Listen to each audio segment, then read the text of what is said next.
You're listening to WRMU 91.1, the radio voice of Mount Union. Stark Actors on the Airwaves. We were not here last week due to the musical Edges, which I hope all of you got to go see. And we're back now. Yeah, today we have a full house. All of our members are here. All of our regular members. We got me, of course, Christina Zorge, and everybody else introduce yourselves. Hey, Georgia McCartney, who is standing right next to Christina Zordich. You can't see it, but I am. No, you're not. You're right, I'm not. Hi, people. Why I'm are Ty. we so shy? I don't know, man. I don't know. It's a quiet sort of night.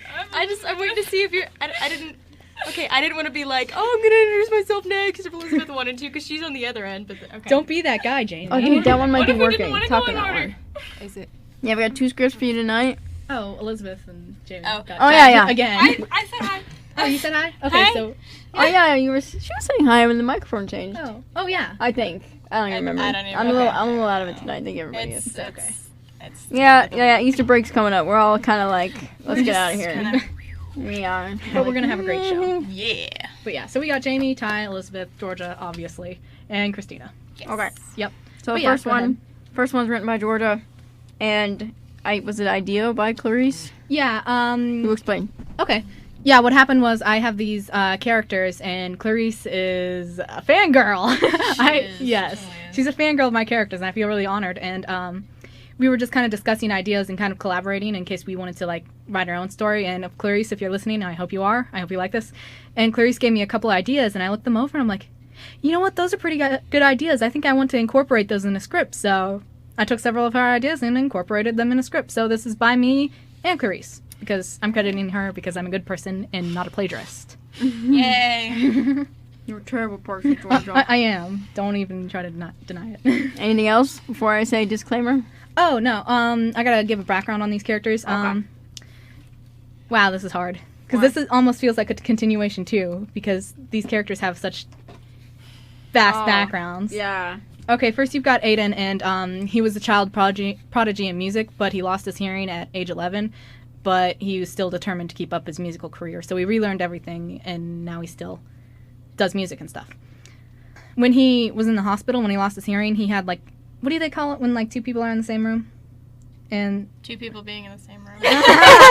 thank you, Jamie. I honestly don't know the term. Roommates. Anyway, he Yeah. met Jessie at the hospital, and Aiden was, like, really popular, and, like, everybody was sending him gifts and flowers, but then everybody heard he was deaf, so they're like, oh. And he stopped getting cards and flowers eventually until, like, all his flowers were fading. But Jessie got a bouquet of flowers, and she gave Aiden, like, a little red carnation. And, yeah. And Aiden was, like, that really touched him, so he, like, remembered Jessie. And then he met her again at one of his concerts, and they kind of caught up. And now he's kind of crushing on Jessie, and it's, like, really cute and kind of awkward.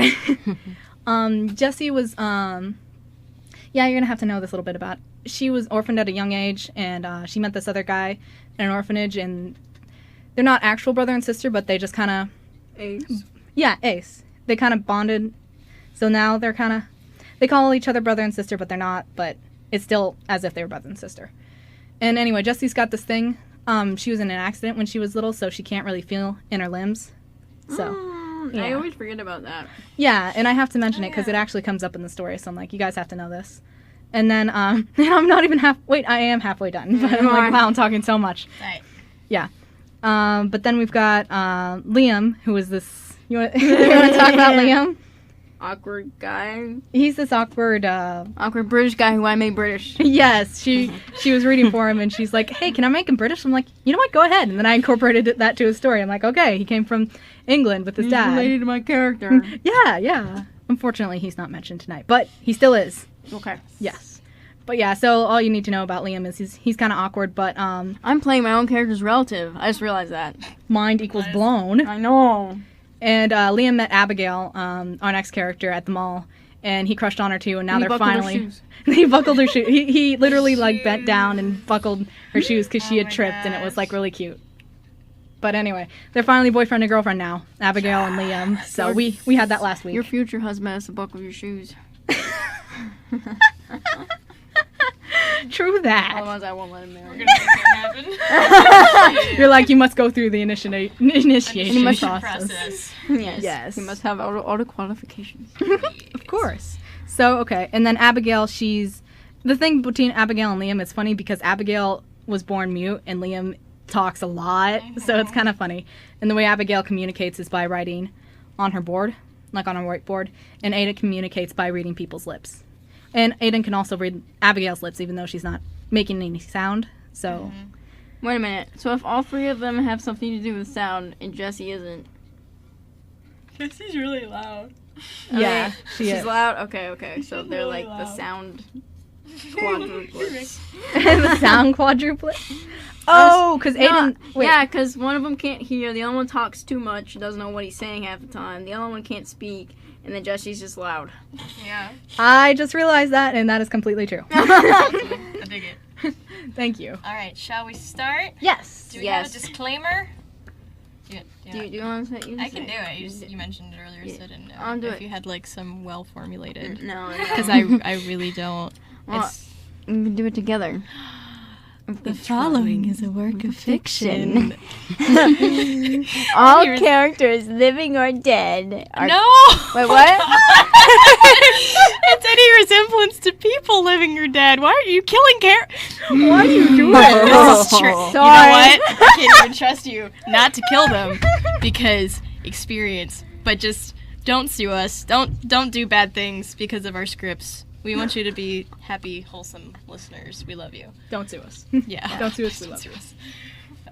A day at the beach. With a mighty push, the door to Aiden's room flew open. In ran Aiden, hands shaking a bit. Oh my gosh, what have I done? He moved over to his laptop and pulled up an instant messenger program. Ah, thank goodness. His best friend Abigail was on. He began typing to her. Abigail, something unexpected just happened. Oh no, Aiden, what is it? I asked that girl, Jessie, if she wanted to hang out. And? And she said, yeah. What am I gonna do, Abby? This isn't funny, Abby. You're right. It's hilarious. You're so cute, Aiden. Thanks, I guess. But this is serious business, Abby. Oh, but of course. I never stated that it wasn't. So what can I help you with, Aiden? Could you and Lamb come with us? So it's not the most awkward thing in the planet has ever seen? If yes, that would be great. And I told her politely how all of us communicate so that she won't be confused. Oh my gosh, we'd love to. Wait, don't you have to ask Lamb first? I just did. He's right next to me. Ah! Please tell me he's not reading this. Relax, I wouldn't do that to you, buddy. He's sitting right across from me. We're doing lunch, and I just wrote him a quick message asking if he'd like to go do something with you and a friend later. He said he'd be up for it. Oh, thank all the goodness there's ever been. So when and where, Aiden? Could we go to the beach this afternoon? Say, at 3? Oh my gosh, a million times yes. I love the beach so much. Let me check with Liam. Great. Thanks. He says, sure, this is great, Aiden. I can't wait to meet Jessie. I'm glad you're excited. Thanks for being so easygoing and up for this. No problem. I'm there for you, Aiden. And I'm here for you, Abby. I'm gonna log off for now, okay? I need to get ready. Sure, see you then. After Aiden had logged off and packed his things, he arrived at the beach right on time. After a few moments, he saw Liam and Abigail walk up. They were holding hands and smiling. Abigail waved when she saw Aiden. She was wearing a brightly colored two-piece swimsuit with a flower on the strap. Or was that a butterfly? It was something pretty. Her bare shoulders were covered in freckles, and Aiden smiled. They looked just like his own shoulders, which had a healthy dose of freckles as well. Aiden walked up. Hi, Abigail. Hello, Lamb. Abigail smiled and hugged Aiden. Hello to you too, Aiden. It's good to see you again. I think this is the second time we've met. Well, in person, that is. I mean, I've heard of you before I met you, being a big fan of your music and all. Aiden looked over at Liam and did his best to read his lips. He was a bit distracted, though. A shark-tooth necklace Liam wore around his neck caught Aiden's eye. Huh, that was cool. He should get one for himself. Aiden then noticed Liam's hair was still braided. That was odd. Wasn't he going to let it down? But then again, Aiden had no room to talk. He was still wearing his black bandana. Yeah. I hope everything goes well today. Nice necklace, by the way, Lamb. Oh, you like it? Thank you so much. I just bought it the other day and I can't stop wearing it. Well, except when I want to wear my striped tie, but ties are cool too. Just then, Abigail and Liam heard a voice from behind them. Abigail tapped Aiden, and he looked around to see Jessie running up. He watched for several moments. She was wearing a surfer's rash guard shirt and a pair of shorts. With her hair down and bouncing all over the place, she looked like a complete tomboy, but to Aiden she was beautiful. Jessie was wearing what she wanted and wasn't concerning herself with things others would say. As she approached, she didn't stop running. Jessie came within a foot of Aiden and stopped. She spoke with a big grin on her face. Hi, Aiden! Hello, Jessie. Thanks for joining us today. Of course! How could I say no? The beach freaking rocks! Jessie's enthusiasm began to put Aiden at ease. She was so excitable and loud. And are these your friends you told me about? Oh, yes, they are. Abigail wrote on her board. Nice to meet you, Jessie. I'm Abigail, and this is my boyfriend, Liam. Liam flushed red. Oh my. Hello, I'm Liam, and this is my girlfriend, Abigail. Abigail hugged Liam and gave him an endearing look. Jessie smiled. Cool and cooler. Well, if you guys know Aiden, then you must be cool. After all, awesome plus awesome equals even more awesome. Aiden blushed. Did Jessie just call him awesome? So, guys, you want to go play volleyball? There's no one there. I just came in and I didn't see anyone. Abigail nodded her head happily. Oh, sure. I'm not very good, but that sounds like a lot of fun.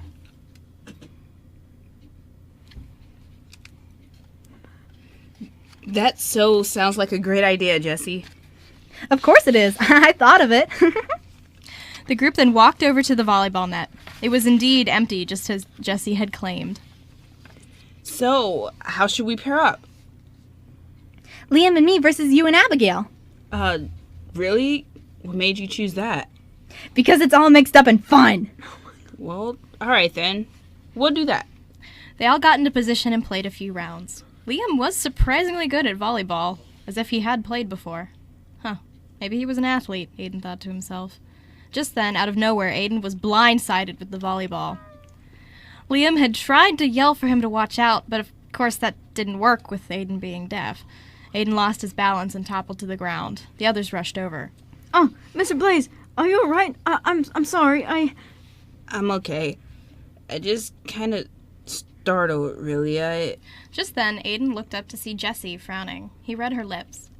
I'm sorry. I must have hit it too hard. She held up her arms. If you would have braced like this, you wouldn't have felt it.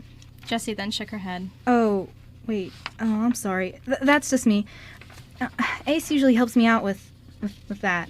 Aiden wasn't exactly sure what Jessie was talking about, but he sat up. Look, Jessie, it's okay. Wanna go swimming or something instead? Jessie nodded quickly. Yeah, let's go do that. Liam and Abigail helped Aiden to his feet. They all walked to the shore. Once they were there, they all smiled. Let's jump in. The water looks great. Jessie then walked quickly to a nearby dock and did a cannonball, creating a huge splash as she hit the water. The others set their stuff down too and walked out to the dock. They were about to jump in when Abigail moved her lips for Aiden to translate for Liam. Oh, hey, Lamb. Yeah? Abby says do a cannonball. Okay. Liam then walked back to get a running start. He jumped forward but wound up doing a belly flop as he tripped over his own foot before he left the dock. Oh, that's gotta hurt. Liam then swam up. I'm okay, though. That's happened before. Abigail giggled a voiceless laugh and then tapped Aiden and moved her lips. Your turn. Do the cool thing. Aiden nodded as he walked back a bit. He then put his hands together and made for a professional-looking dive. Abigail clapped and then jumped in after Aiden. Everyone's in. Now it's a real party. Abigail nodded happily. You guys look like such good swimmers. You guys want to have a race? Oh, sure. I don't see why not. Yeah, I can do that. Abigail raised her fist and moved her lips. Abby says bring it on. Losers. She just called us all losers. No way. They looked over at Jessie. She was doing a basic full-body float and was looking at the sky. I ain't gonna take that laying down!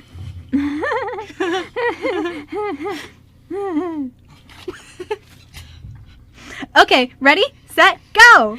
And with that, they all began the race. Aiden was a pretty good swimmer, having strong and powerful strokes, but Abigail was faster. Liam was keeping up the pace with Abigail, only falling a little behind. But ahead of them all was Jessie. That girl was a freaking powerhouse. However, it didn't come as too big a surprise since Jessie was a stunt double. Most likely she had to go through a bunch of physical training. As she reached the finish point, she smiled and waited for the others. Wow. Wow, Jessie, you're so fast. Yeah. Thank you very much. Aiden looked over. Abigail demands a rematch. I was born ready for a rematch. They all raced again. Jessie won most, but Abigail won a few too. Liam and Aiden tied for first twice. That was fun, but I'm ready for something else. Is that okay with you guys? They all agreed and headed to shore. That was pretty fun, everyone. It certainly was. Abby says she wants to do something like that again. Oh, yes, of course, Abby. Now, if you guys will excuse me, I gotta run to the restroom. I seem to have gathered a large amount of sand in my trunks. All right, see you when you get back. Jessie then turned to Abigail and Liam. I'll be right back too. I wanted to hit up the snack bar. Oh, okay, well, bye, Jessie. See ya! After the other two had left, Liam looked over to see Abigail digging around her things. Looked like she was looking for something. Abby? What's the matter? Did you lose something? Abigail looked up at Liam and nodded. She held up her pink marker. You lost your marker?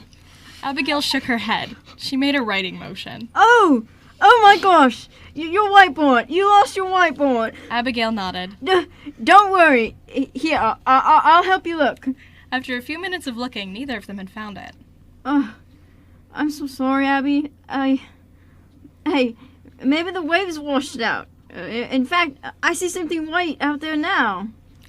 Liam then quickly ran out to the dock and dived in.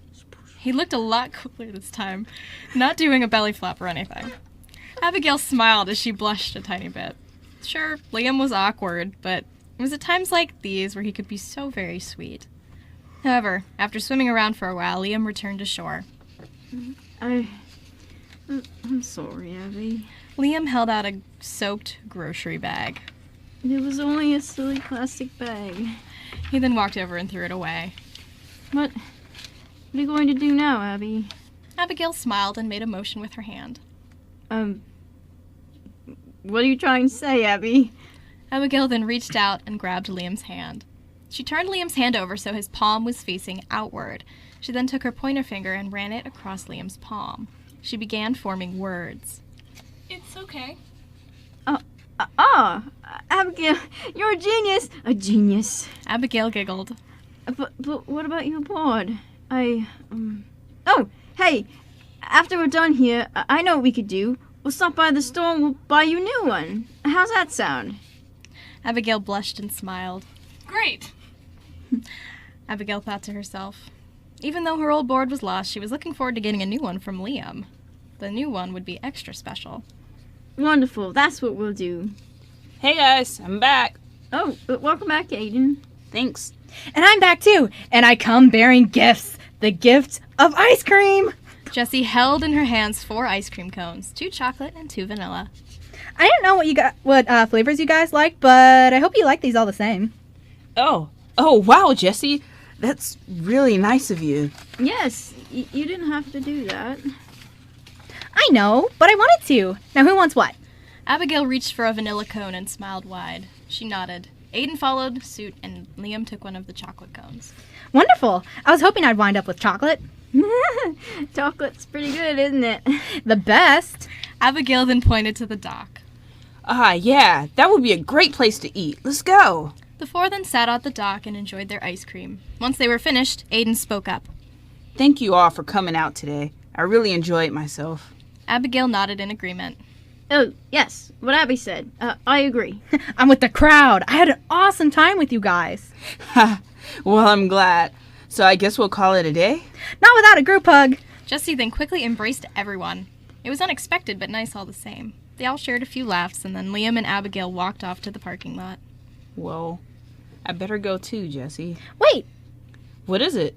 it is this. This is for you. Jessie held out a bright red seashell. It's to say sorry for hitting you earlier. Oh, Jessie, you don't have to be sorry. It happens. But thank you anyway. You're welcome.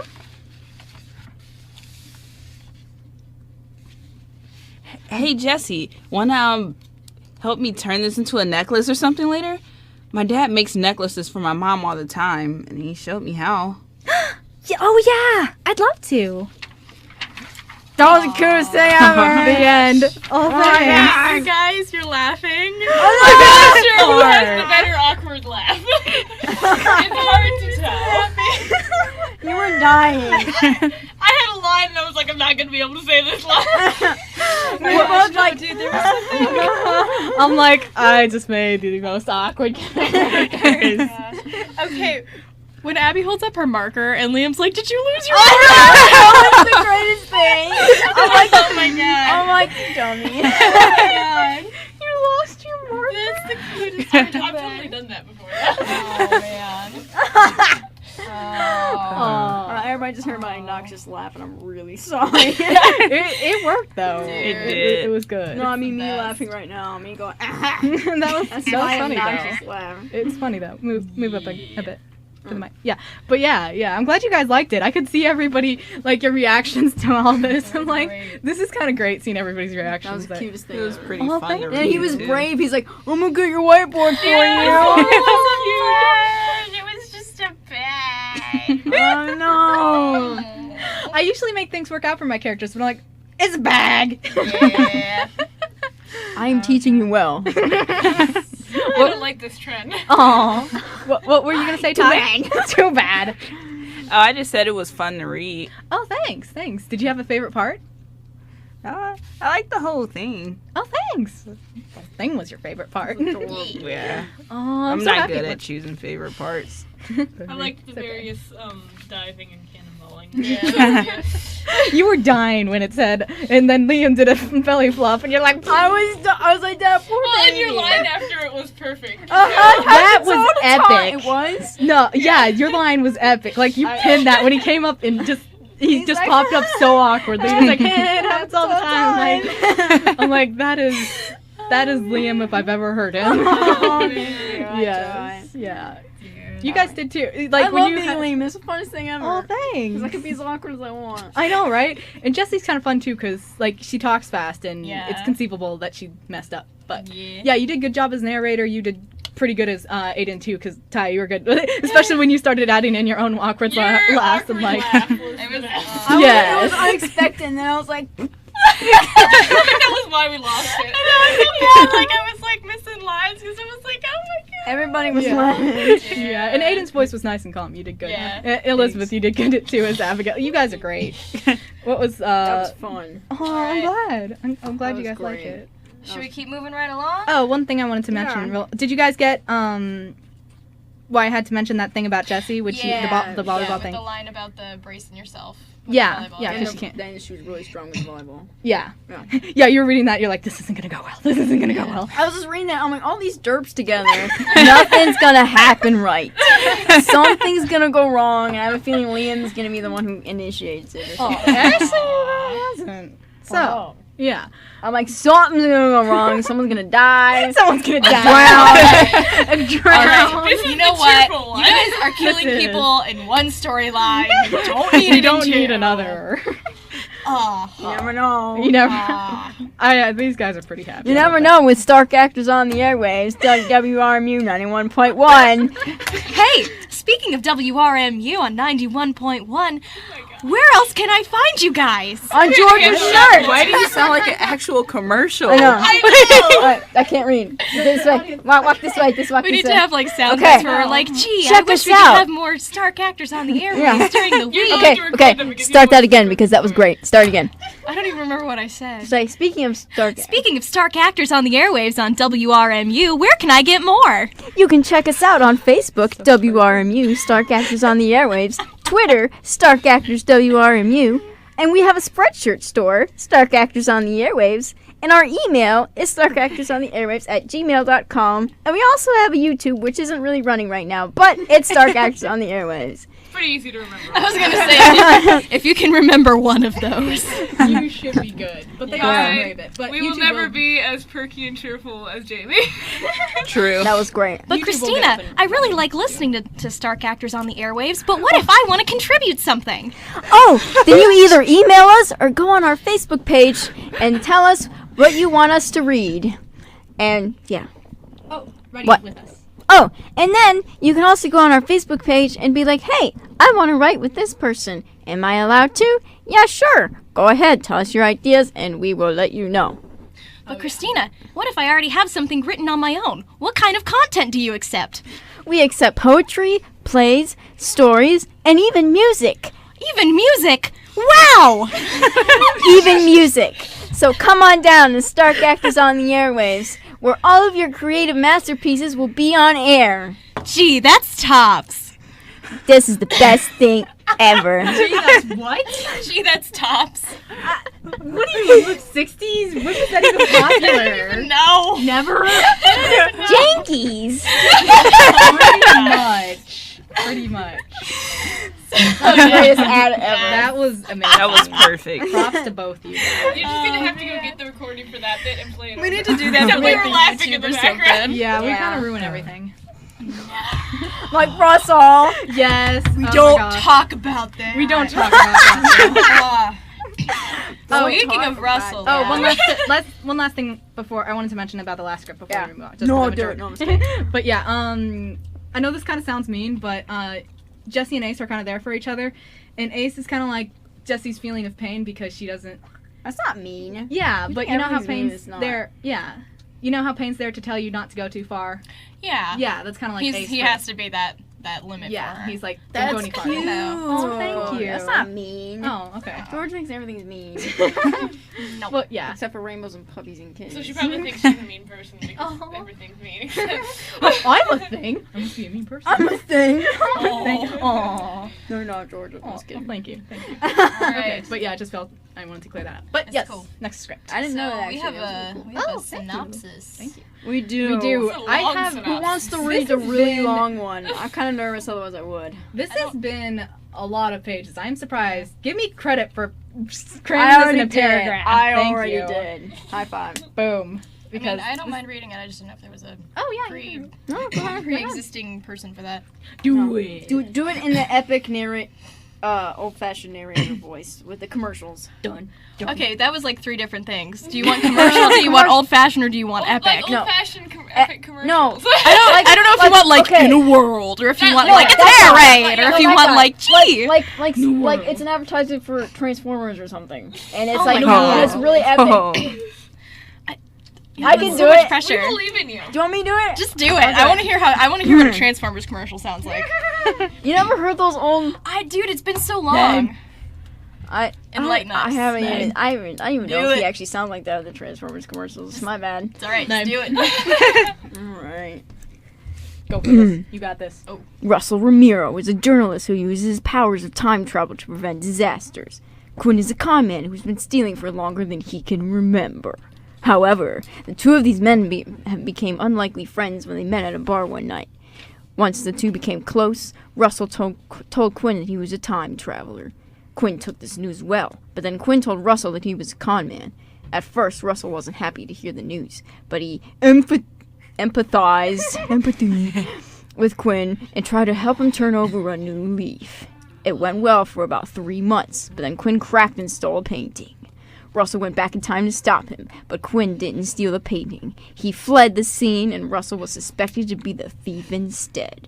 But after the whole incident, Russell and Quinn didn't hear from each other for quite a while. Time passed, and Quinn was about to leave town because he didn't think Russell would want to speak to him again after the painting incident. But he was stopped by a strange sight, Russell's ghost. Quinn is now interacting with Russell's ghost, who doesn't seem to remember how he arrived in his current state. And to add to the confusion, no one else seems to be able to hear or see Russell. Quinn and Russell then call up Russell's girlfriend and Rosanna to see if she knew what happened to Russell. However, Rosanna was just as in the dark as they were. Before Quinn hung up, he let Russell use his voice to say goodbye to Rosanna in case Russell wouldn't get a chance to later. The two men then traveled to Russell's apartment to look for clues, and Quinn got stuck in the window. Ad-libbed. It was hard to find because Russell mistook his room number to be 215 instead of 450. But the two did find the apartment. However, what they found wasn't promising. Because of this, Russell gave up and believed that he was dead. But Quinn gave him hope and wouldn't let Russell give up until the very end. After the night's rest, the two agreed to drive home around to search their town to see if they could find anything that would trigger Russell's memory. That was a lot. I know, Yeah. right? But I feel like if I took any of that out, It wouldn't make as much sense. Yes. Yeah. So I'm like, it was a lot, but it was necessary. That was a lot. That's like almost a page. It is. Yeah, You're like, almost a page of beginning stuff, guys. I'm like, you're is- like, is it a page? I'm like, it's Soon it's gonna getting be there. like 2 by the end of summer. by the end of summer. By the end of summer, it's gonna be like 2. Because it feels like, I know some people are like continuing and Yeah, listening some in it, people but there was a first Or viewer some out people there. have like Yeah. heard it before and then they stopped and they came back. Yeah. So. Oh, then oh there's if Chandler's me, and listening, I just- hi. I wanted to say that. Oh yeah. Our listener, Oh yeah. who's come back to listen. Hey, dude. If you're here, hi. Hey. If you're not high, Oh. I'm gonna take it back. you take your eye back. Alright. I'm getting a texting random commentary from a friend. That's kind of So- what I'm saying. Oh, is that? wanna Are share we doing anything? good? Oh yeah. Hi- hi, her texting comment person on that friend. last story was, Yeah. if not finding a whiteboard is something not working out, that's a pretty happy story. Yeah. Wait till he or she hears this. Right? You're not alone. Dun, dun, dun. Written by Christina Zorge and Jordan McCartney. Quinn whistled as he drove with the windows down. The day was beautiful, and he was enjoying the sunshine. He drove with one arm out the window, holding a cigarette. Okay, so where should we go first? Any place come to mind? Or are you just going to tell me when to stop when you see something that sparks your memory? Let's just drive to town. That should be a good place to start. Nothing's popping to mind right now, but if we go have a look around at the shops and the different people walking around, we might find something.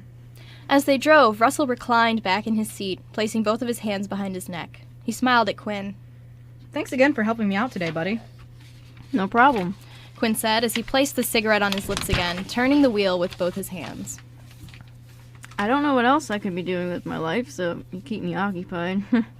But what if we get to town and nothing happens? What then? Russell looked out the window and then back at Quinn.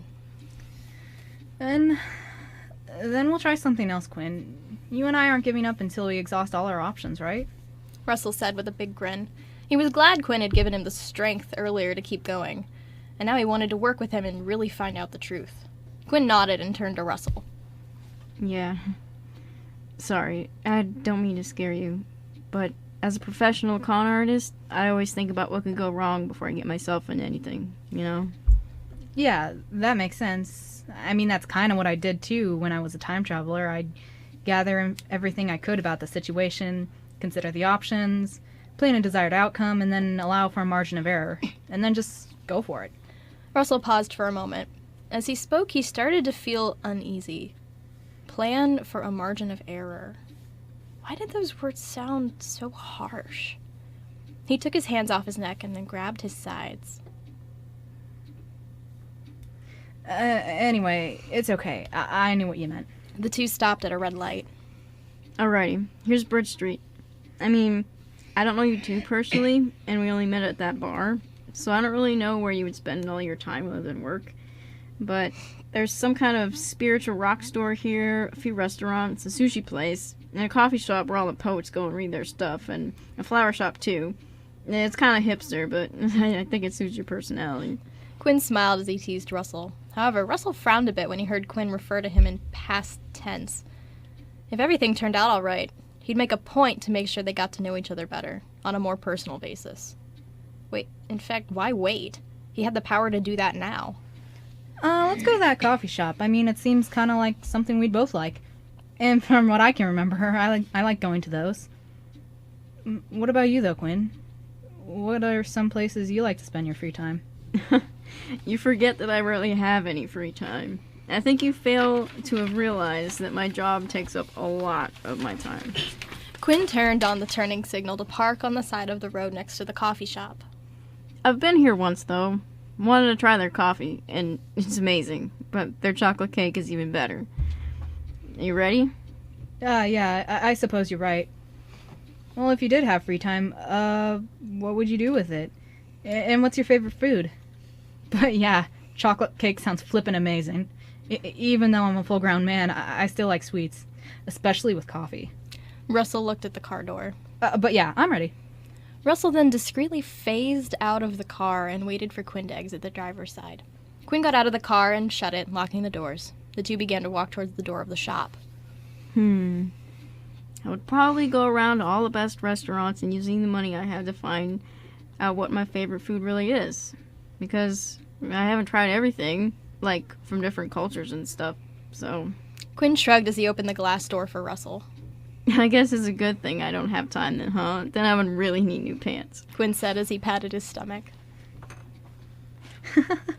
I can see where you're coming from. It makes sense. I like Italian and Mexican food, but yeah, it'd be sweet to try a lot of new things, like you said. I'd have to do double time at the gym, though. Russell then walked through the open door. Thanks. Oh, wait, Quinn. There are other people here. Get on your cell phone, okay? We both know I'm here, but I don't want you to get in any more trouble. Oh, yeah. Thanks for reminding me of the plan. You're welcome, Quinn. Quinn walked in and adjusted his blazer. He took out his phone and pretended to dial a number. He stood by the register as he looked at the menu. Russell chuckled. Quinn probably would have kept on talking to him as if he was right there if he hadn't said something.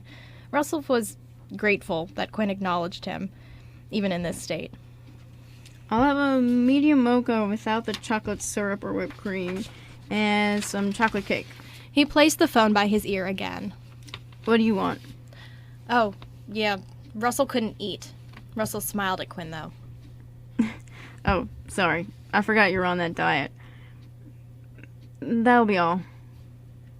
Quinn, you're so nice. Thank you anyway. I would totally have what you're having, though. Hey, you'll just have to tell me how it is, all right? That comes to $4.50. Is your order for here or to go? For here. Quinn smiled to the cashier, but really he was smiling at Russell. He paid the man in cash and waited for his order.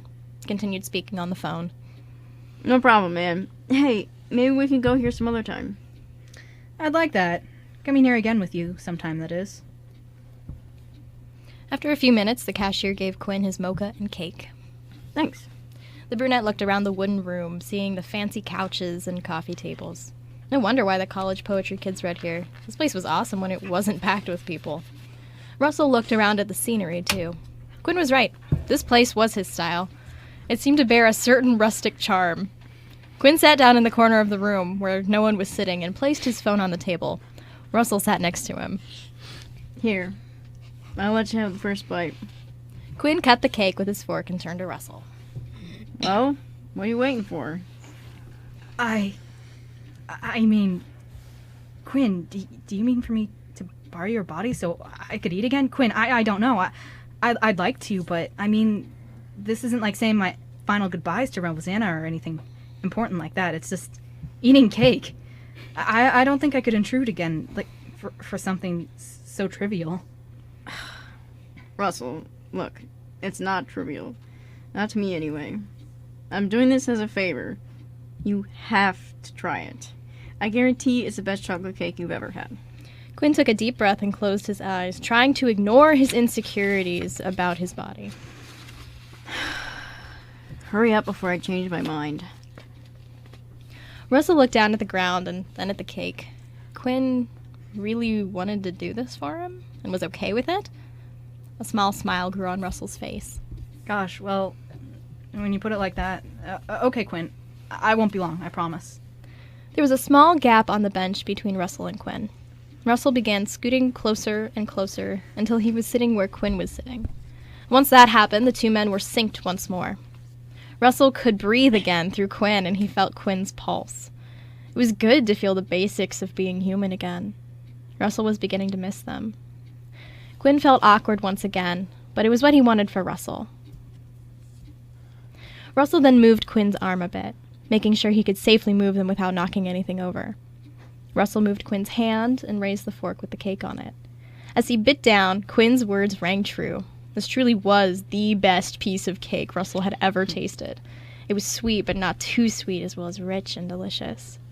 Quinn tasted the cake very faintly in his mouth, letting Russell taste more of it. He let his body fully go, as he let himself stay in the back of his mind, hidden away so Russell could use as much of him as possible. Whoa, this cake is amazing. Russell thought to himself, Quinn. Hey, Quinn, can you hear me? Thanks. I really appreciate this. Could I try the coffee too while I'm here? No problem, buddy. Yeah, go ahead. Dig in. Thanks, Quinn. Russell then used Quinn's hand to set the fork down as gently as he could. This felt like he was using someone else's really expensive phone. He only wanted to use it for a short while and not to do any damage. Russell extended Quinn's arms and picked up the mocha.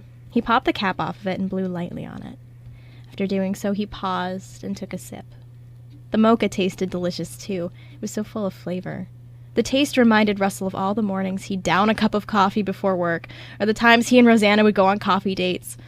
He really hoped this wouldn't be the last time he would experience the taste of coffee. Quinn felt his eyes begin to water. Wow, this was weird. He wasn't used to crying in public, and not only that, it felt like it was a random occurrence since he didn't know why he was crying, but he could probably guess. Russell wiped a bit of mist from Quinn's eyes. Sorry, Quinn. I didn't mean to make you do that. Russell then began to lower the coffee cup. Just then, out of the corner of Quinn's now dark gray eyes, he noticed something. In fact, someone. It was a woman with light sandy hair and green eyes, carrying a bouquet of flowers and looking at the menu. She was wearing a cream-colored woman's suit.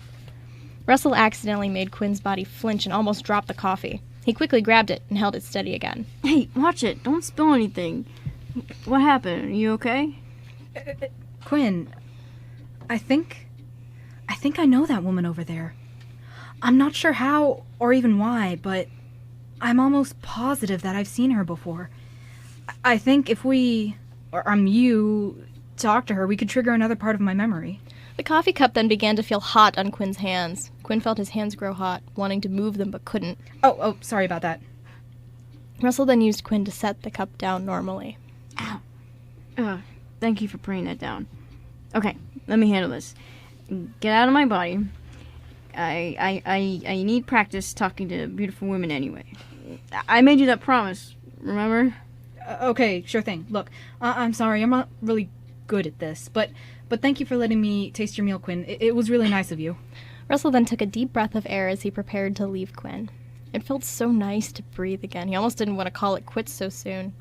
He began ceasing his synchronization with Quinn as he let Quinn take control of himself again. Quinn rolled his shoulders as he regained control of his body, taking deep breaths. Just before Russell left, though, he exchanged another thought. Wait a second, promise? You mean the one we made at the bus stop when we high-fived?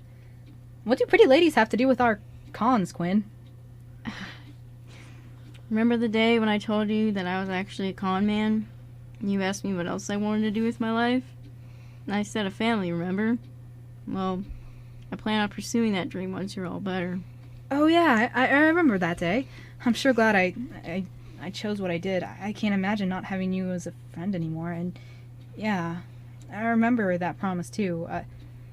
I really want to see you do that, Quinn. You'd make a great family member to someone. I mean, you're already like my brother. Quinn took a few steps towards the woman. Russell felt odd not being in control anymore. Now he knew what Quinn felt just a few moments ago. He began to appreciate what the man had done for him now even more. Actually, stay where you are. That way you can keep talking to me like this. But I don't know what will happen if you stay in there too long. So leave after we talk to her, okay?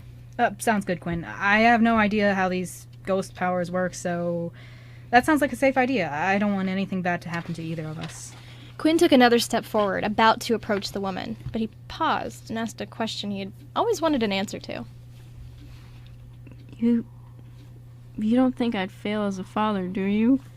Quinn was determined to stop being a con man, whether or not Russell survived this or not. They had already been through too much. It would be the honorable thing to do to keep the promise anyway.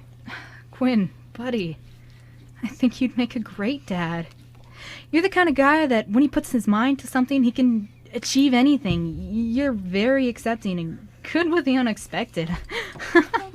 I mean, just thinking about it. You're currently interacting with a ghost of a former time traveler who's sharing your body, and you're, like, completely cool with it. And you're treating me like I'm an actual person. I think you could handle it if your kid flunked a math quiz or something. Very understanding, too. Understanding, determined, caring. I think those sound like the qualifications of a good dad to me. Oh. Well, thanks, man. Quinn smiled, and Russell felt Quinn smile. It was kind of creepy, but it was a nice feeling all the same. Quinn wanted to tell Russell that he would let him be uncle, but he couldn't make that promise because he didn't know the outcome of the scenario. He didn't want to make Russell's hopes too high. Quinn then approached the woman Russell had pointed out. He stood with his hands in his pockets. Would you like me to hold those flowers for you while you order? Oh, jeez, that was a flirty comment if ever he'd heard one. I mean, do you have a big order? Are you just getting coffee? Okay, so maybe he wasn't the best at this. No, sorry. Quinn looked down at the ground as the woman turned. Oh, you don't have to be sorry for anything. And thank you, but no thanks. These flowers are very important. I'd rather not let anything happen to them. Besides, all I'm getting is a small cake. But I appreciate your chivalry. Maybe you could get the door for me when I leave? Quinn nodded at the woman and smiled again. Wait, she called him chivalrous? For being awkward, he wasn't so bad. I would love to get the door for you. Quinn then spoke to Russell in his mind. Is anything sparking your memory? What else can I say to her? And no, this isn't flirting advice. I'm just trying to help you, Russ. Quinn, don't sweat it, buddy. You're doing great, okay? And I feel we're on to something with those flowers. Could you ask her who they're for? Or why they're important? Just to start out by saying they look nice or something. Okay, here goes nothing, I guess. Quinn pointed at the flowers the woman was holding. Those are nice flowers. I've been meaning to get some of my own. It's not every day you see someone standing in line at a coffee shop holding flowers. It's a rare sight to see. It's kind of rare. But you have a good eye. These are some nice flowers. I paid a pretty penny for them. But I don't mind. I wanted them to be a good quality. They're for a hero, after all. I want them to be still in bloom when he wakes up. Quinn felt his mouth fall open. Did he hear her correctly? Wake up? What do you mean? Russell could feel Quinn's pulse quicken as they received the information. Quinn spoke to Russell in his mind. Russell, do you think she's talking about you? I don't know for sure, but oh my gosh, I hope so, Quinn. If so, I'm a hero to her. I wonder what it was that I did. Did I save her? She did say he. Oh, I'm sorry to unload all this on you, but since you asked, there is this man. He's a local journalist, and he saved my son's life. But unfortunately, he was hurt in the process, and now he's... There was no doubt about it now. Russell's memories came rushing back to him. He couldn't help but yell out anxiously in Quinn's mind. I'm what? He's comatose. And with that, Russell quickly left Quinn and stood in front of him. Quinn! I know she's talking about me! I'm not dead, Quinn! I'm just in a coma! Isn't this great? Quinn leaned forward a bit when Russell moved out of his body. As he did, Russell looked at Quinn with worried eyes. Quinn, I'm so sorry. Don't fall. Russell then quickly rushed back inside Quinn's body to help steady him. He was successful in doing so. The woman tried to help Quinn too, but she realized Quinn had quickly regained his composure. Once the ordeal was over, Quinn spoke to the woman again. Sorry, I get dizzy spells. Like she would ever buy that, though. Quinn spoke to Russell again in his mind in a hushed tone, even though Russell was the only one who could hear him. That's great, buddy. But how do I ask her for more information about you without looking really creepy? I don't know, but just go for it, Quinn. You're smart. Was his name Russell Ramiro? I don't know. Quinn began to put his act on. He was always good at acting when it came to always pretending to be someone else for the sake of keeping his identity safe. I was out of town for a few days. I didn't hear anything about it. Where is he being held? I need to know. Sir, if you're getting dizzy spells, maybe you should sit down. Something's off about your eyes. You should rest. But yes, how did you know? The man's name is Russell Ramiro. Do you know him? Is he a friend of yours? Quinn! Oh my gosh, Quinn! She even says it's me! By the way, did you hear that yell when you almost fell? Does being startled trigger your spells? I heard it too, but I have no idea where it came from. This place is pretty empty. I'm so sorry, I keep getting distracted. Mr. Romero is being held at Mainsville Hospital in room 215. Quinn raised an eyebrow and she said she heard something after Russell spoke. Russell, this woman is clearly connected to you in a deep way. I think she hears you a little bit. And 215, that's the number you said before. Your subconscious knew, buddy. You knew. You really think she heard me back there? Oh wow. This is just gives us proof that I'm real, Quinn. I'm so happy right now. I really wish I could just hug you, but yeah, maybe that's how this whole thing works. I have to be connected to the person in order for them to hear or see me.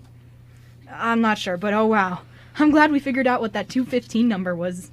I mean, it's a good feeling to know, but that I wasn't making it up, but I remembered something important. I felt so unhelpful earlier when I couldn't remember much. Quinn smiled, looking rather awkward since he wasn't saying anything out loud. Then he caught himself being awkward. Yeah, he's a close friend of mine. Are you going to see him now? Do you mind if I follow? Oh my goodness, yes, of course.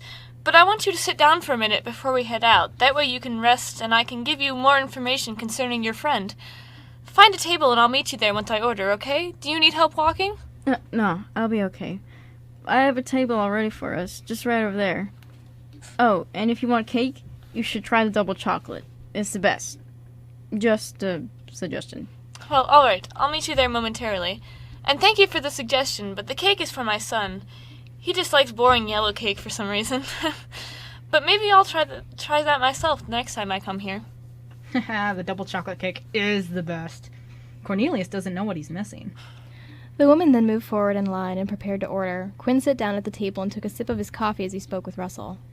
I told you. Man, I want to finish this cake, but you made me pancakes this morning. Should have gotten a smaller piece for you to try. Those pancakes were pretty good, weren't they? Your day has been filled with sweets, but yeah. It's not like I'd make you like steamed broccoli or anything. That's just cruel. Anyway, you can always take it to go, Quinn. Wait, you know her son? Do you remember what he looks like? Is anything else coming back to your memory? Now that you mention it, yeah. I'm starting to remember more and more. Her son's name is Cornelius Cooper, and she's Mary Cooper. Cornelius looks a lot like her, actually. He's got sandy hair and the same green eyes, but his bangs are, like, really long, and they sometimes cover his face. He's kind of small, too. Like, I'd guess early teens. Just then, Mrs. Cooper finished ordering. She walked over and took a seat across from Quinn. She spoke as she set down a small box containing the cake on the table. All done. Thanks for waiting. Quinn spoke to Russell in his mind. Do you remember how you met him? That might be a big clue. How long have you known him? Quinn then smiled at the woman and pushed his cake across the table. Here, I only took a few bites. You can have the rest if you want. Oh, I'm sorry. I'm afraid I'm not hungry right now. I had a big breakfast, but I appreciate it all the same. Oh, that's a shame. Quinn pushed the cake back to himself. He cut the cake and took a bite, able to enjoy it this time since Russell wasn't using his body. It really is the best cake I've ever eaten. I don't actually remember how long I knew Cornelius. I'm sorry, but I feel like I only knew him for a short time, but from what Mrs. Cooper is saying, I saved him from something, and I know that I did, but I can't remember what that something was at the moment. Oh, okay. I'll ask her then. Great, thanks, Quinn. However, I'm a bit scared to hear the answer, though. Whatever it was really took a toll on me. If you don't mind me asking, you said Russell was a hero? What did you mean by that? Mrs. Cooper fiddled with her hair nervously and spoke. Well, it was a bit of a freak accident, so to say. There was this out-of-control driver, and they swerved off this road and hit a tree that was scheduled for demolition. The tree had a lot of branches cut off it already and had a weak base. So when the car hit it, it came tumbling down. And that tree was about to crush my son, but Mr. Ramiro pushed him out of the way at the last minute. My son was okay, but Mr. Ramiro wasn't so lucky. He was crushed instead. I'm really sorry about that. Look, I realize this must be very hard news for you to take since you're a friend of his. Russell sat in silence for a few moments. The painful memories of that day began to come back. He shrunk back. Quinn wasn't seeing these memories too, was he?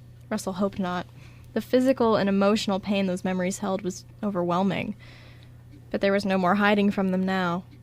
Quinn blinked rapidly, trying to get flashes of the tree out of his head.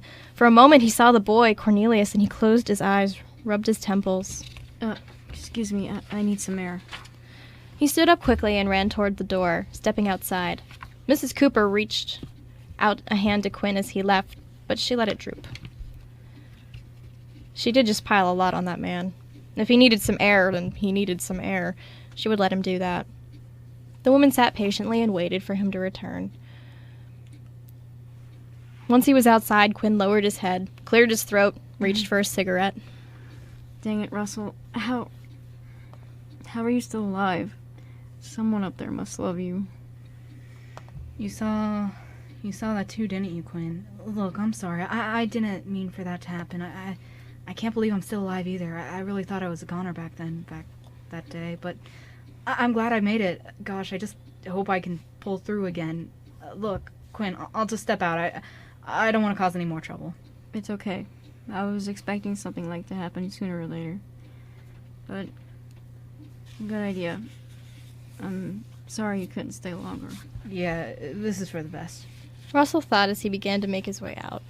Just before he left, he took in one more breath, just to feel what it was like again. Unfortunately, all that resulted in was Russell making Quinn cough on his cigarette smoke. Quinn knew how to smoke. Russell didn't. Jeez, can he do anything right? Careful not to make any more mistakes, Russell sat Quinn down on the pavement and gently stepped out. Once Russell was out of his body, he coughed again. Yeah, he was a little upset that Russell made his throat burn with the smoke, but he would get over it. Russell took a few steps forward. He didn't bother to turn around. He couldn't look Quinn in the eyes right now. Sorry. Even when I'm just a spirit, I'm still a big screw-up. It's fine. And you are a screw-up. He continued to sit down on the ground and finish his cigarette. You saved that kid. Who else can say that they risked their life for someone, huh? Looks to me like you're our town's hero. Heck, you even went back to save my life. And if that's what you call a failure, then I'm just a pile of dirt. Russell stood there for a moment, the noon sun shining on him. He made an odd sound. It was like he was crying, but without the tears. It sounded like a soft moan. Quinn looked up when he heard the odd sound. He saw the beautiful sight of the sun shining through his friend once more. He wondered how many people got to see something like this. Someone up there really must love me to give me a friend like you, Quinn. Quinn frowned at the comment and smothered the cigarette against the pavement before he stood. If you say so, I don't believe it. Although, I appreciate it. He smiled crookedly and rested his hands in his pockets, kicked his shoe across the pavement. A handful of rocks moved around underneath his shoe. Let's go inside before Mrs. Cooper gets worried. Someday I really hope you do come to believe it, buddy. Russell then turned around and nodded. Right, we did kind of leave in a hurry. Russell looked both ways. There was no one around, and the door was wooden, so no one could see through it. He grabbed the handle and pulled it open. There you go, Quinn. It's my turn to be a gentleman. Quinn walked through the open door, worrying that someone saw it open on its own. Oh, thank you, dear sir. Oh, but of course, good sir. He smiled when he walked to the table, making sure that Mrs. Cooper wasn't too worried. My apologies, Mrs. Cooper. I'm all right now. I'm glad to hear you're okay, but how did you know my name? I was just thinking to myself how we didn't get a chance to introduce one another. Oh, snap, Quinn. Did Russell tell you? She's on to us, Quinn! Ah! Mrs. Cooper then looked around for a bit and shook her head. Quinn blinked and stood by the table. Oh, crap. Yeah, he did. Do you... You heard him too, didn't you? He sat down next to her. So I'm not the only one? Please tell me I'm not the only one. Heard who, too? Russell leaned a bit to the side and waved a hand in front of Mrs. Cooper's face. Quinn's talking about me. Russell. Yoo-hoo! Can you hear me or not? Make up your mind, woman. I'm not sure what you mean. Quinn? Is your name Quinn? Why did I... Quinn's brown eyes widened. Yes, I'm Quinn. You can hear him. He scooted over to Mrs. Cooper and whispered. I didn't hear about the accident until Russell came to me as a ghost. I can see him and hear him, and it's totally weird because I never believed in ghost stories. But he is. He's here. He's right next to us. We have to bring him back to his body or something. Can you help us out? Mrs. Cooper just sat there for a moment. Are you sure? A ghost? I thought he was still alive. I think I am still alive. You just said so yourself, didn't you, Mrs. Cooper? They say he's unresponsive. Is that because he's, here with us? Oh, geez, Quinn, she has a point. I don't know the first thing about what to do in a situation like this, but I do know I want to help. He is still alive. He's having an out-of-body experience. Quinn put his hand on the woman's. Help us by showing me to the hospital room. Please. I've read about those, but I never believed in them myself. Well, I guess not until today. But if what you're saying is true, then we shouldn't waste any more time. The woman grabbed her purse and cake. Quinn lifted his plastic plate with the cake and his coffee as well. We should go. I'll drive the rest of the way to the hospital, and you can follow, all right? Thank you so much. We're indebted to you. You're a lifesaver, Mrs. Cooper. Literally. The trio began walking outside. Just as promised, Quinn got the door for Mrs. Cooper. She smiled at him and then spoke up once more. Quinn, could you say something to Russell then for me? I don't seem to be able to interact with him as well as you can. I feel like there's a third person here, but I can't see them though. And when I'm guessing when he speaks to you, all I hear is a soft whisper, as if someone turned down the volume on a radio. So maybe it's the same for him, and he can't hear me very well? Oh, I can hear you just fine, Mrs. Cooper. Nobody turned down your volume. Could you tell Russell thank you for saving my son Cornelius? I never got a chance to thank him since he went comatose right after the accident. That's why I brought him these flowers. But yeah, could you let him know that? It would mean a lot to me. Quinn nodded and smiled, turning to Russell and then back to the woman. He opened his mouth to tell her that Russell could hear her just fine, but he decided to keep it simple. Yeah, I'll let him know. The end. Ty is clapping and nodding her head. Let me know what your friend thinks. Hi, friend. Oh yeah, I have been getting a random commentary still. I want to know. Yeah. Oh my gosh. Yeah. Jamie's face, like You were like, and then Yeah. Ty was like, There was just, Dude, Yeah, I like was the... they didn't notice when they first said the line because I didn't even notice. It's Why? like when he comes back and he's like, "Oh, thank you, Mrs. Cooper, for reading." I know, but then she noticed. I noticed when Russell said Cornelius, because I knew that was different. Isn't that like the best one yet? We had feels when I was like, George, I have a really good idea, and she goes, oh, dude, tell me. I'm like, no, I'm gonna write it. And then there was a thing about him letting her taste the cake, and then she was like, Oh my gosh. Okay, the cake and the coffee thing, I was like, oh my gosh. I know. Oh, dude. Dude. You liked? Just what? Just what? Dude, Tell I us. don't know, that's like such a, just their friendship, and it's just, and The friendship is adorable. I don't know what word I want. It's just Ty, let us just know friggin' perfect. Oh, thank you. Oh, Thank dang. you. We had really fun with this. Ty, tell us. Your turn.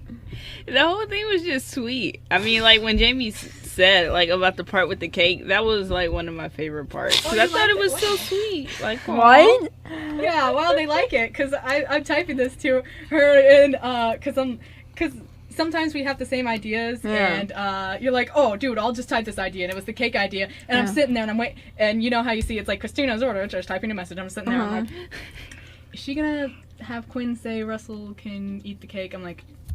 And then I see the post and like, she did it. She went there. She did it. She went there. I'm like, Yep. we're gonna have to read this on air. And people are like, I like this. I'm like, wow. Yeah, you Dude. were so worried it was weird. That's probably my favorite part of the script. Oh wow. Thank But you. I also really like the part where like Russell's like telling Quinn that he's gonna be a good dad. I wanted I to just feel. I just wanted to hug them. You saw me freaking out. I was just freaking out too. I knew it was I like coming. you back. accidentally hitting your finger on the computer. I know. I'm sorry. And I computer. lost it over here. Yeah. But yeah, Oh, I love how Quinn in his own awkward way. No, Russell in his own awkward way is like, yeah, you'll be a good dad. And he's like saying all these awkward things, but still like Quinn's like, yeah, thanks. I like that. That was what Quinn said. He was just like, thanks.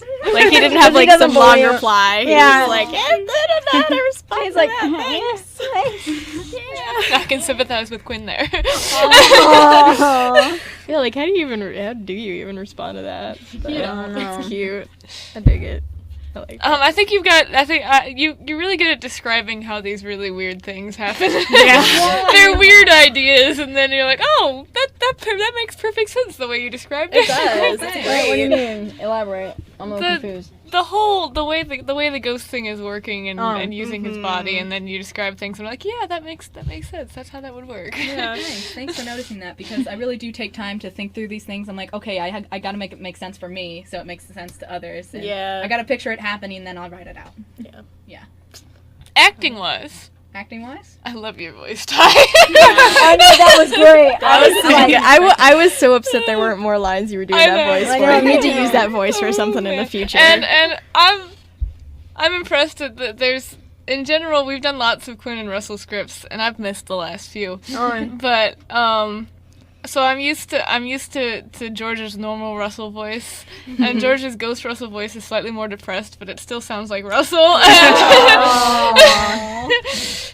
wow, I didn't even notice I was doing that. Wow, thank you.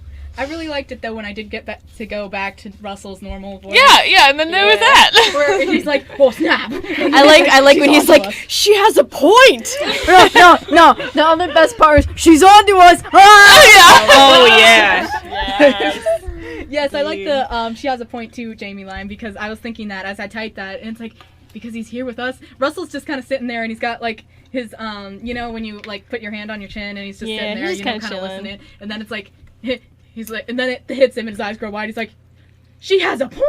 Oh my gosh, what are we doing here, guys? Exactly. Like it just hits the doofus, and he's like, oh wow. It's great though, because it's just like that's like the moment that this whole thing's been leading up to is like, you know, they're realizing these things, but then she like puts those together, and you're like, oh, that explains it. I love when Quinn was awkward to her. He's like, I'm gonna flirt with you. Yeah. And he was so That good. whole scene might be my favorite section. I love. Okay, he's like, those are some nice flowers. I've been meaning to buy some of those myself. I know. Your face was like, what? And I was like, yeah. I'm He's just gonna go out and buy myself some flowers. Just dumb man. Like it wasn't like a like what's that line? It was like, dude, what are you what? I know. Like really? I know. More like all the I was time. killing Georgia with feels. She was like, Christina, why is Quinn so adorable? Yes. And this was like the funnest thing to write. It really was. It was the greatest thing. We were excited. We were typing in all caps and the whole time. Seriously, the only legible things Were were the the posts. posts. Because, Literally. like, when we post it, we're like, you know when you mash the keyboard? It's like post, keyboard mash, keyboard mash, keyboard mash, keyboard I'm so mash, done, post. and then post, and then Yeah. that was it. And the feels, so Yeah. done, They're post. incredibly productive while they're And writing. every once in a while, This is post. the artistic Yes. process. This is I've the creative experienced process. this. Yeah, write up if you want to write with us. Smash, smash, Just know how to button mash. You might want to Yeah. budget a week or two. Man, yeah. Yeah, no. Yeah. We wrote this Depending in, on the level of feels in the script. Yes. Yes. This was like the most feels we've ever crammed into 3 days. Because It was great. I felt bad because on the last night you were like, Georgia, I gotta pack and I gotta study my monologue. I'm like, no, we gotta finish the script. And you're like, No, okay, I'm so tired. I'm like, do it with me. I'm like, Yeah. I'm staying up too. And then Yeah. what do you know? I did great on my monologue. I didn't have to look at it. Dude, The what was your one- monologue? It was something for Glass Menagerie. Oh. It was amazing because we're doing dialects. Yeah. In our acting class. Yeah, I know. Ian Leroy's been speaking in a British accent Oh, for the past Ian. 3 days. Oh my gosh, Ian. Yeah. Shout out to Ian. Ian, if you're Yes. somehow listening to this, I love you. You know this though. Yeah. Yeah. So I feel like we should have a few more comments and then maybe wrap it up. Did I do good as certainly. Quinn? Yeah. You Yeah. did. See, that's You one of guys those do things really where we good don't as have to Quinn and comment Russell. 'cause it just comes naturally to you. Yeah, You you're know? like when you're talking, I'm like when you. Oh, when hey, you're it's very Quinn. Quinn's here. Yeah. When did he get here? Where did Christina go? It's a thanks. shame. Yeah, from the very never first seen line, them I'm like, both oh, in the it's their same twin room voice. at the It's same like time. Superman and Clark Kent. She's gonna like take off the headphones, and we're gonna be like, "Oh, it's Christina again." And she's gonna put them on, and we'll be like, "Quinn, hi." I do that? Yeah, actually, you do. And he's like, That's epic. I didn't even realize that I did. It's awesome. Oh, yeah. thanks. Yeah. That's a good compliment, Good guys. stuff. Yeah. Oh, we also spazzed out when the first line, where it's like, "Oh, did you hear something when you fell?" Christina's like, "I'm done." I know. Oh my gosh. I did want to flab about that a little bit because I did want someone else to acknowledge the existence of Russell, but I didn't want it to be full force, full-fledged. It's like, oh, no. Oh, hey, Russell, what you doing here? Yeah, because I feel she wouldn't take it as well as Quinn would. So I think this level. Few people do. Also, Yeah. I feel like she's had to deal with a lot in the past week, and she'd probably be like, "Oh, I'm crazy. Okay, I'm going Check herself home." into a psych ward. Yeah. Also, Cornelius is almost there. aww. Yeah. Oh, thanks for that, Georgia. You're welcome. No I'll- missing whiteboard here. We got we got 14-year-olds inside. Wow. Also, Quinn is selfish and he wants him to be the only person he could see. Oh. But adorable. oh, you guys want a cute preview for next week? I feel Yeah. like okay. So We are next, gonna be here next week, right? Yes, that's the Okay. last show, right? oh man, we gotta wrap it up. I think it's Next the last show? show of the semester. Yeah, I because think then so. I don't I'm think gonna we do it be, finals gonna- week. I'm gonna be in Minnesota next week, so. You should still listen. You should still listen. Whatever happened to the bigger soda, though? Oh, that was great. That was not great. No, that was great. That was horrible. No, That only works if you say it with a Minnesota accent. I don't know how the Minnesota? Minnesota accent sounds Minnesota. like. no, I thought She it was said great. she's going Guys, I to gotta tell a really terrible Minnesota. joke. Do What? it. What state has the smallest soft drinks? We just covered that. No, what was the joke that someone said earlier? Was that you? I don't know. Was it Or was it Ian? Oh my gosh, someone said a Probably really Ian. great joke, and I died. It was like so corny, but it was so good. Christina is the ghost of WRMU. Oh my gosh, that ad. Oh, was it when I found out my toaster wasn't waterproof? I was shocked.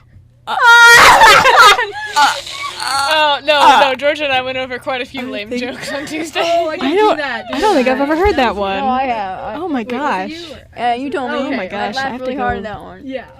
I have to go rethink my life after What that was one. it? We don't I know. think We it don't was know. something that Ian said because it was great. We're gonna have to I Yeah. don't remember what. let our listeners know this. Ian, if you're listening, you need to post whatever joke it was you told on our Facebook Exactly. page so we can know. Yeah. Because I want to know. Bothering Tell me. me Also, the everybody thing. loved that picture of Russell in the sun. Oh, really? Yeah, he was so cute. Yeah. you I guys dig that like one. Yeah, a lot of people liked Yeah. it. You didn't see it? No, Yeah, well, a lot I of saw people like did. 2 people liked it. I'm like, oh, that's great. That was good. And then a lot of people like, I'm like, that's wow, thanks. Yeah, that's how it looks, Yeah. guys. Because sometimes I'll do like really refined drawings, and then that drawing was just kind of loose because I was like, I just kind of want to draw this. I think Here you it go, worked for the Christina. subject, though. Mhm. Like, I do. because it's kind of, sunny, kind of Mellow. morning, and it's kind of mellow, and I mean, that's kind of how things look in the morning anyway. Maybe that's just me because my eyes are all blurry when I wake up. Oh, yeah, Aw. because the lines aren't completely Yeah. hard Yeah. lines. They were Yeah, just it kind of does sketchy. work. You're right. Yeah, so I'm like, you know what, Christina, I just had fun drawing this. Enjoy. And she's like, I want to put it on I'm the like, site. it's beautiful. It goes on the site. I'm like, okay. I Because I dig have it. to know what it looks like. Yeah. Yeah, it's good to get visual aids. Yeah. Oh, I totally got lost. I need to say the preview.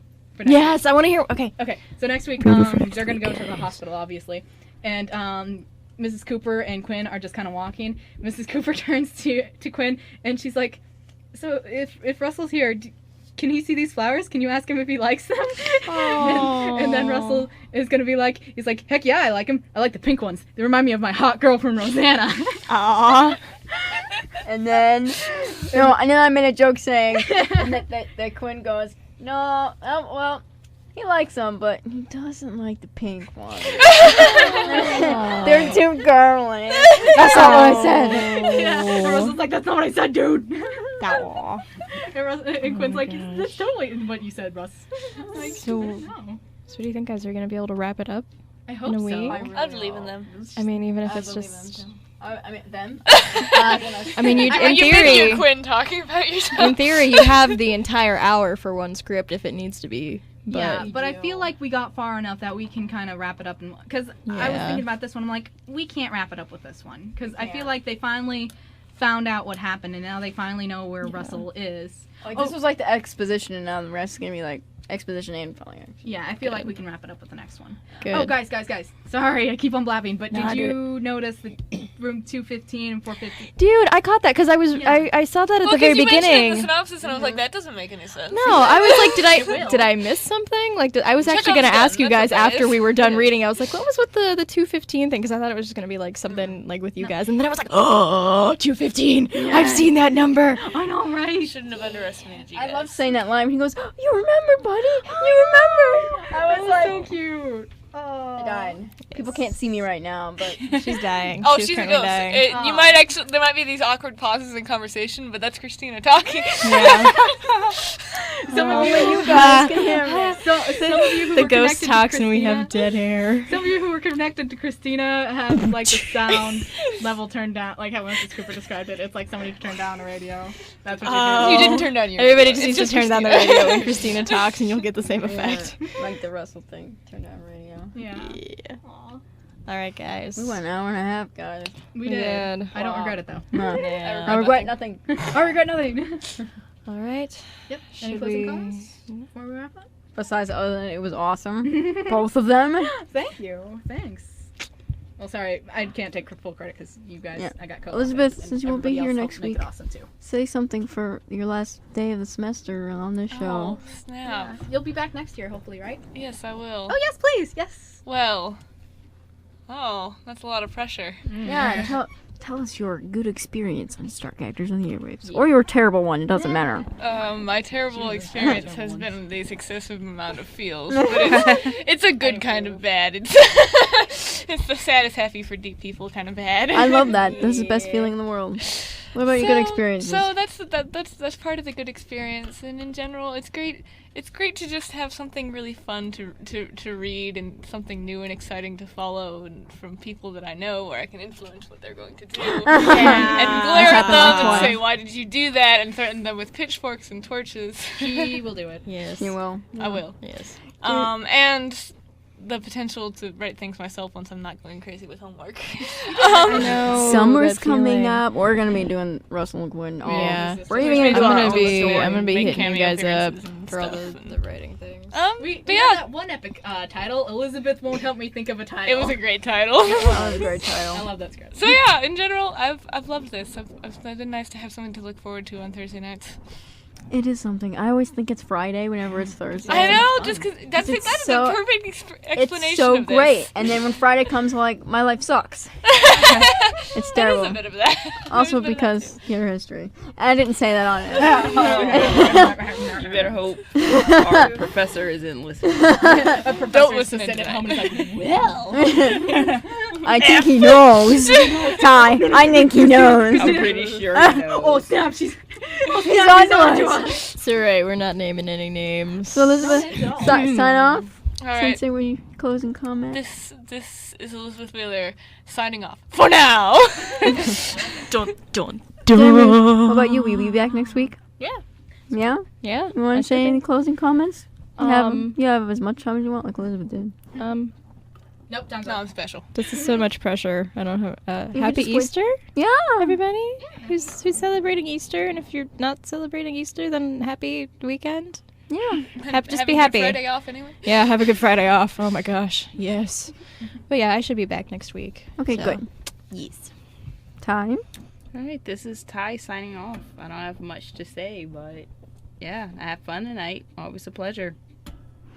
That was lovely. It was lovely. You were smiling the whole time. Do you know that you're actually supposed to smile when you're on the radio so that people can hear you smile? People can hear that you're happy. People can hear that you're That's a happy. little too perky for When Russell me. said, They can also hear Like, when there you're was not a line- impressed. there was a line Russell said with a big grin, and I instantly noticed. I'm like, I wasn't grinning with that when I said that line, and it made a difference. Mm-hmm. Yeah. It's weird. It It's really is. weird. Yeah. Georgia. Oh, Georgia's here too. You're not. I'm always interrupting people, and I'm like, I shouldn't get a closing because I'm always talking. Okay, then. This is great. No.